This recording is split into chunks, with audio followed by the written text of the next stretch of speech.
अल्फाज चंद लफ्ज़ हैं उन्हीं को आप याद कर लीजिए। कंजग बामश, कंजग बमश, कंजग बामश, कंजग बमश, कंजग बामश, कंजग अमश। ये हुरूफ टोटल हो गए 30। अब इसको आप कंजग को यूँ आप समझ लीजिए कि पहले आपने लिखा काफ, तो काफ को अब 1 से लेकर के 2 3 4 ऐसा शुमार करना शुरू करें। यानी काफ 1, नून 2, जीम 3, गैन 4, बराबर है। ये हो गया कंजग। अब बामश में बा जो है 5, अलिफ जो है 6, मीम जो है 7, शीन जो है 8। ये हस्बे तरतीब इसी तरीके से आप जब लिखते हुए जाएंगे तो लास्ट में जो लफ्ज़ आता है अमश, वो 30 पूरे हो जाएंगे। बात समझ आ रही है? कंजग बामश, कंजग बमश, कंजग बामश, कंजग अमश। अब कंजग से आप शुरू करें, जैसे हुरूफ की तरतीब है 1 2 3 4 5 6 7 8 9 10 11 12 13 14 15 16 17 18 19 20 21 22 23 24 25 26 27 28 29 30। समझ में आ रही है बात ना? यानी जैसे मैंने लिख कर बताया कि 1 से लेकर के 30 तक आप इसको गिनती तरतीब से चले जाएं। अब अपने को ये दूसरी चीज़ पे ध्यान ये देना है कि अब आप जो है इस तरीके से 6 कोने वाला 8 कोने वाला नक्शा खींच लीजिए। जैसे कि मैं अब ये डलवा दूंगा, वो जो नक्शा मैंने बनाया वो डाल दीजिएगा। अब उसमें मशरिक मगरिब यानी पूरब पश्चिम, ये तो 2 हिस्से है ही हैं, पूरब पश्चिम। उसके बाद शुमाल जुनूब यानी उत्तर और दक्षिण। उसके बाद 4 सिमतें और हैं मशरिक और जुनूब के बीच में, इसको हम लोग अग्नि कहते हैं। क्या कहते हैं? अग्नि। उसके बिल्कुल बरक्स जो है वो वाइब है। मशरिक के बिल्कुल राइट में उसको हम ईशान कहते हैं, जो बिल्कुल उसके अपोजिट में नीरत है। अब कुल सिमत कितने हो गए? मशरिक, मगरिब, शुमाल, जुनूब, अग्नि, वाइब, ईशान और नीरत। बात समझ में आ रही है? क्या हो गया? लाश हो गया नीरत। अब आपको अग्नि से मुराद यहाँ काफ ले लें। क्या ले लें? काफ। ये देखो कंजग है ना। अब ये जहाँ जहाँ भी एक काफ का लफ्ज़ आएगा, क्या आएगा? अब जैसे पहला मरतबा काफ यहाँ आया है, उसके बाद यहाँ आएगा कितने जगह पे? 8, और यहाँ पे आएगा 9वें जगह पर। तो पता ये चला कि अब जहाँ जहाँ भी काफ आता है यानी कंजक बामश में, वहाँ पर जो नंबर पड़ेगा उसको, जैसे कि अभी आया 1, काफ पर क्या आया? 1। उसके बाद फिर दूसरे मरतबा पे आया काफ 9वें नंबर पर। तो अब गोया कि 1 तारीख और 9 तारीख को, अब यही तरतीब इसकी बनेगी। समझ में आ रहा है ना?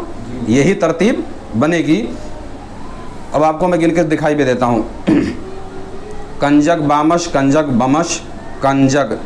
अब ये नून पर आ गया 10, जीम पर आ गया 11, गैन पर आ गया 12, बा पर आ गया 13, मीम पर आ गया 14, बमश और शीन पे आ गया 15, बराबर है। अब फिर इधर काफ पर आ गया 16, या नून पर आ गया 17, कंजक। अब जीम पर आ गया 18, गैन पर आ गया 19, फिर बा पर आ गया 20, अलिफ पर आ गया 21, मीम पर आ गया 22, शीन पर आ गया 23, फिर काफ पर आ गया 24, नून पर आ गया 25, फिर जीम पर आ गया 26, फिर गैन पर आ गया 27, फिर अलिफ पर आ गया 28, फिर मीम पर आ गया 29 और फिर शीन पर आ गया 30। ये 30 तारीखें पड़ी। अब देखिए, जैसे अग्नि हमने लिखा तो पहली मरतबा काफ पर कौन सी तारीख आई? 1। फिर दूसरे पे शुमार करें 9। बात समझ में आ रही है? फिर तीसरे काफ पर आई है 16, इसका मतलब ये हो गया 16 इधर आ गया। फिर लास्ट में जो आई है काफ, वो आई है 24, बराबर। ये कायदा समझ में आ रहा है ना? अब ये हो गया तो अभी ये काफ से मुराद क्या है? अग्नि। आप अभी अग्नि लिख दीजिए। नून से मुराद क्या है? नीरत। जीम से मुराद क्या है? जुनूब। गैन से मुराद क्या है? गुरूब यानी मगरिब, बराबर है। बा से मुराद क्या है? बाइब। और अलिफ से मुराद क्या है? ईशान। बात समझ में आ रही है? ये हुरूफ कितने? ये 8 हुरूफ हैं टोटल और 8 सिमते हैं। तरतीब उसकी है कंजक बामश कंजक बामश कंजक बामश कंजक अमश। अब ये जो तरीका मैंने समझाया उसी से आप एक एक तारीख लिखना शुरू कर जाएं, इंशाल्लाह ताला कभी गलती होगी ही नहीं। अब किस भी आमिल ने कैसा क्या लिखा होगा आप खुद ब खुद अपने जैसा मैंने तरीका समझाया उस तरीके से देख करके आप खुद अंदाज़ा लगा लेंगे कि यानी गलती हुआ बनाने वाले से हुई है कि नहीं। और आप खुद भी बना सकते, किसी के मोहताज आप रह ही नहीं जाएंगे, आप खुद ही पता कर सकते हैं कि रिजालुल गैब आज किधर हैं। बस आपको अल्फाज क्या रखना है? कंजक बामश कंजक बामश कंजक बामश कंजक अमश। अब हुरूफ ये किस हुरूफ से क्या मुराद है उसी से ये 8 हुरूफ से 8 सिमतें बनी हैं, बराबर है।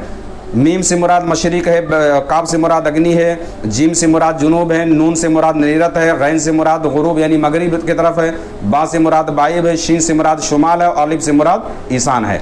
अब जैसे कि मैंने पहला समझाया कि काफ जहाँ जहाँ आएगा, अब जैसे नून का ले लीजिए, कंजक के बाद दूसरा नंबर नून का आया है। अब नून की तरफ मुराद नीरत है। अब सीधा सीधा यानी चांद की 2 तारीख नीरत की तरफ आएगी, 2 हो गया। अब इसी में शुमार करें, अब नून जहाँ दूसरे जगह आएगा इसका मतलब है 10। अब 2 के बाद डायरेक्ट 10 नंबर 10 तारीख को। समझ में आ रहा ना? मतलब समझ सकते हैं ना इतनी आसानी से जी। और वो लगा भी देंगे ना वहाँ पे। हाँ, अब वो लगा भी देना उठरे तो इंशाल्लाह तबारक व तआला ये जो है रिजालुल गैब का जो मुअम्मा है उसके जो राज हैं आप ये समझ गए। यानी ये शेर याद कर लीजिए और ये सिमतों के नाम याद कर लीजिए। उसके बाद आप खुद ही एक नक्शा तरतीब दे सकते हैं। और जो किताबों में नक्शे इसके लिखे होते हैं कि आज यहाँ वहाँ हैं, तो मैंने खुद भी कई किताबों में चेक किया तो कहीं ना कहीं उल्टा पिल्टा हमको नज़र आया। अल्लाह तबारक व तआला की बारगाह में दुआ है